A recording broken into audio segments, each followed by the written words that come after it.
சிவகாமியின் சபதம். பாகம் 3. பிக்ஷுவின் காதல். அத்தியாயம் 3. உடன்படிக்கை. வாதாபி சக்கரவர்த்தியும் பாண்டிய மன்னனும் விரைவில் மனமொத்த சிநேகிதர்களாகிவிட்டார்கள். ஜெயந்தவர்மன் கொள்ளிடத்து வடகரைக்கு வந்து சில நாள் தன்னுடைய விருந்தாளியாக இருக்க வேண்டும் என்று புலிகேசி கேட்டுக்கொண்டான். அவ்விதமே ஜெயந்தவர்மன் தன்னுடைய முக்கிய மந்திரி பிரதானிகளுடன் மறுநாள் கொள்ளிடத்தின் வடகரைக்கு வந்தான். புலிகேசி ஆடம்பர ராஜ உபசாரங்களுடன் ஜெயந்தவர்மனை வரவேற்றதுடன் தன்னுடைய 4 வகை படைகளையும் ஜெயந்தவர்மனுக்கு காட்டி அவன் பிரமிக்கும்படி செய்தான். தடபுடலான விருந்துக்கு பிறகு வாதாபியின் வில்லாளிகள், வாள் வீரர்கள், மல்லர்கள் முதலியோர் அந்த பேரரசர்களின் முன்னிலையில் தத்தம் திறமைகளை காட்டினார்கள். பிறகு வாதாபியின் அரண்மனை கவிஞர் சந்தர்ப்பத்திற்கேற்ப தாம் புனைந்திருந்த புகழ்ச்சி கவிதைகளை பாடினார். கணக்கற்ற வெண்கொற்ற குடைகளினாலும் வெண் சாமரங்களினாலும் அலை எறியும் திருப்பார்கடலை போல் விளங்கிய வாதாபியின் சேனா சமுத்திரமானது துங்கபத்திரை நதிக்கரையிலிருந்து பொங்கி தெற்கு நோக்கி வந்ததை பற்றியும், அந்த சேனா சமுத்திரத்தை தூரத்தில் கண்டதுமே காஞ்சி மகேந்திர பல்லவன் நடுநடுங்கி போய் தனது சிறு குட்டையை ஒத்த படையுடன் காஞ்சி கோட்டைக்குள் ஒளிந்து கொண்டதை பற்றியும், பிறகு வாதாபி சக்கரவர்த்தி அழகிய கயல் மீன்கள் துள்ளி விளையாடும் காவிரி நதியை காண ஆவல் கொண்டு தெற்கு நோக்கி வந்ததை பற்றியும், காவிரி கரையிலே மதுரை பாண்டிய மன்னனை சந்தித்து அளவலாவி மகிழ்ந்ததை பற்றியும், வாதாபியின் யானைகள் காவிரியில் வரிசையாக நின்று பாலம் அமைத்த பொழுது காவிரியின் நீரோட்டம் தடைப்பட்டு நின்றதை பற்றியும், யானைகளின் மத நீர் நதியில் விழுந்ததினால் பிரவாகம் மேலும் பெருகி கரைகளை மோதியதை பற்றியும் வர்ணித்திருந்த பாடல்களை வாதாபியின் ராஜகவி பாடிய போது பாண்டியனும் மற்ற சிற்றரசர்களும் மத உண்டவர்களைப் போல் மதி மயங்கி நின்றார்கள். எல்லாம் முடிந்து ஜெயந்தவர்ம பாண்டியன் புலிகேசியிடம் விடைபெற வேண்டிய சமயம் வந்த பொழுது, சத்யாச்ரயா, பல்லவனை முறியடித்து காஞ்சியை கைப்பற்றிய பிறகு அப்படியே தாங்கள் திரும்பி போய்விடக்கூடாது, மதுரைக்கும் விஜயம் செய்துவிட்டு போக வேண்டும் என்றான். அந்த நாளில் காஞ்சிக்கு அடுத்தபடியாக தென்னாட்டில் பிரசித்தமாக விளங்கிய மதுரை மாநகருக்கும் புலிகேசி வந்தால் பாண்டியர்களின் சீர் சிறப்புகளை எல்லாம் காட்டி அவனை பிரமிக்க செய்யலாம் என்பது ஜெயந்தவர்மனுடைய எண்ணம். அதை கேட்ட புலிகேசி ஒரு பெருமூச்சு விட்டான். ஆம், எனக்கு மதுரையையும் பார்க்க வேண்டும் என்ற எண்ணம் வெகு காலமாக உண்டு. காஞ்சியை பற்றி எழுதிய பிக்ஷு மதுரையை பற்றியும் எழுதியிருந்தார். ஆனால் என்று புலிகேசி சொல்லி வரும்பொழுதே பாண்டியன் குறுக்கிட்டார். புத்த பிக்ஷுவை பற்றி தங்களை நானே கேட்க வேண்டும் என்று இருந்தேன். அவர் எங்கே? தங்களுடன் அவர் இருப்பார் என்றல்லவா எண்ணினேன் என்றான். பிக்ஷுவை பற்றி தானே தகவல் ஒன்றும் தெரியவில்லை. அவரை பற்றி நானே தங்களிடம் கேட்க வேண்டும் என்றிருந்தேன்.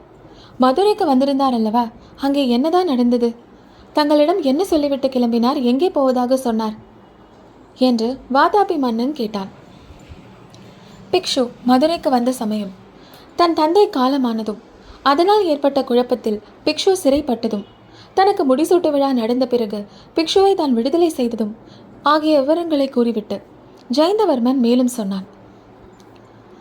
பிக்ஷு விடுதலையான உடனேயே வாதாபி சைனியம் காஞ்சியை அணுகிவிட்டதா என்று அவர் என்னை கேட்டார்.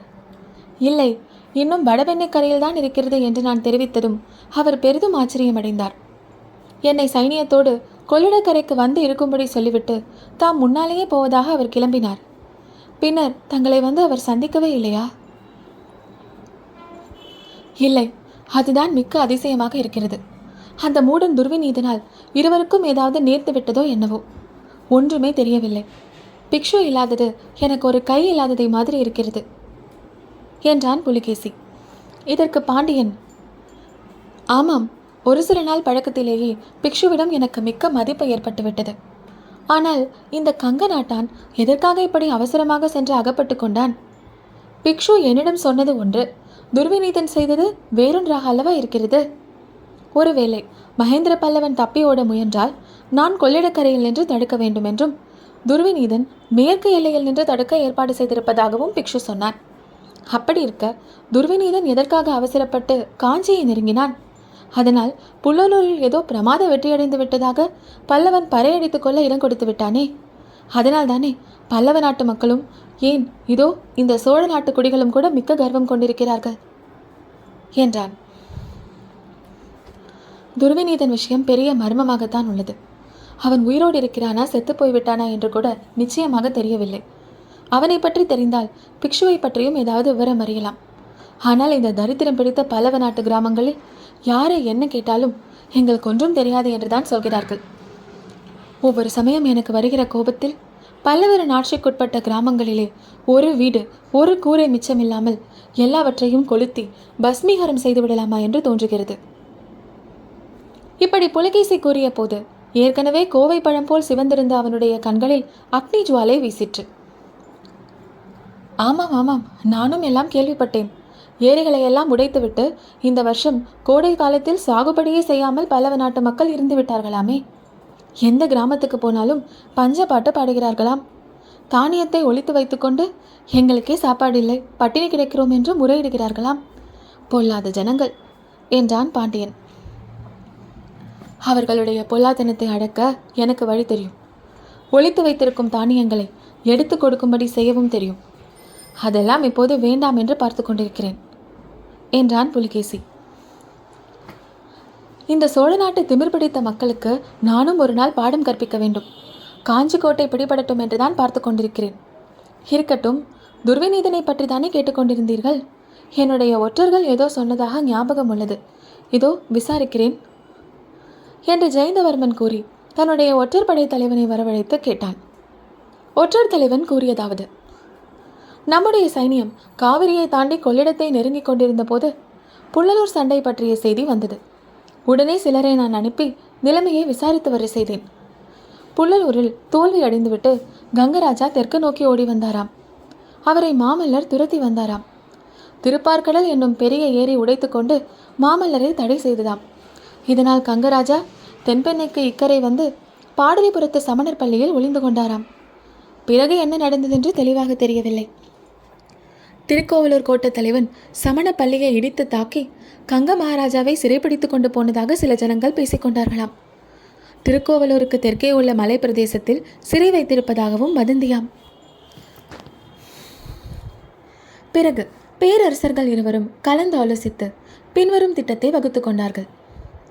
புலிகேசி காஞ்சிக்கு திரும்பிச் சென்று கோட்டை முற்றுகையை இன்னும் தீவிரமாக நடத்த வேண்டியது. காஞ்சி கோட்டை பணிகிற வரையில் வாதாபி சைனியத்துக்கு வேண்டிய உணவுப் பொருள்களை பாண்டியன் அனுப்பி கொண்டிருக்க வேண்டியது. கொள்ளிடத்தில் தண்ணீர் குறைந்ததும் பாண்டியன் தன் சைனியத்தோடு நதியை தாண்டி முன்னேறி வந்து தென்பெண்ணை நதி வரையில் கைப்பற்றி கொள்ள வேண்டியது. திருக்கோவலூர் கோட்ட தலைவனை பிடித்து கடுமையாக தண்டிப்பதுடன் அங்குள்ள மலை பிரதேசத்தில் துர்விநீதன் சிறைப்பட்டிருந்தால் அவனை விடுதலை செய்து அனுப்பி வைக்க வேண்டியது. இந்த உதவிகளை எல்லாம் பாண்டியன் செய்வதற்கு கைமாறாக குமரி முனையிலிருந்து தென்பெண்ணை வரை உள்ள பிரதேசத்தின் மகா சக்கரவர்த்தியாக ஜெயந்தவர்ம பாண்டியனை புலிகேசி அங்கீகரிக்க வேண்டியது. மேற்கண்டவாறு இருதரப்புக்கும் திருப்திகரமான உடன்படிக்கையை செய்து கொண்ட பிறகு ஜெயந்தவர்ம பாண்டியன் வாதாபி சக்கரவர்த்தியிடம் விடை பெற்று கொண்டு பழையபடி கொள்ளிடத்தின் தென்கரை போய் சேர்ந்தான்.